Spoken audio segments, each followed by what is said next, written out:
just like that, it's already been 2 years since US President Joe Biden was elected. And that means midterm elections are here. So why should you care about US midterm elections?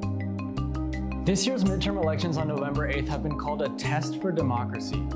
Usually midterm elections are seen as a referendum on the sitting president, and they are, but this year's midterms have as much to do with the last president as they do with the current one. It's the first time voters are going to the polls since last year's January 6th violence on Capitol Hill. That's when rioters stormed the Capitol building. They were inspired by then-President Donald Trump's repeated claims that the 2020 election had been stolen. In a speech last week, President Joe Biden said democracy itself was on the ballot. He urged voters to back candidates that would accept the results of their race regardless of the outcome, which leads to our next point.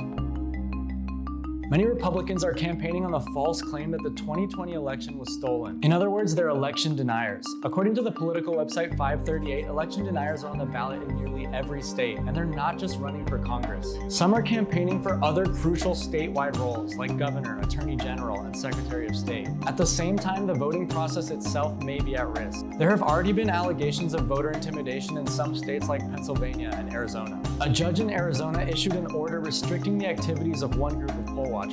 He said they could not openly carry guns while monitoring ballot drop boxes, which they had been doing, or take pictures of the voters.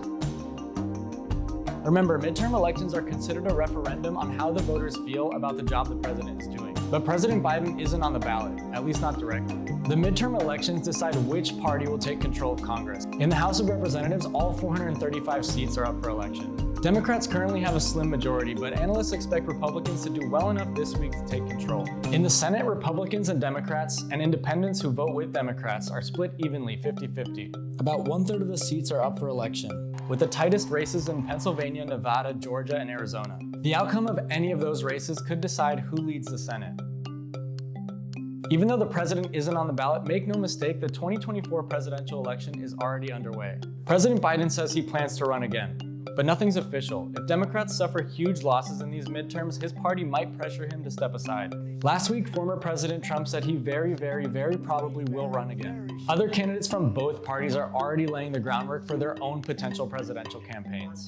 So, there's a lot at stake on Tuesday, but many voters have already made up their mind about who they'd like to see in charge. As of Friday, more than 35 million of them had already cast their ballots.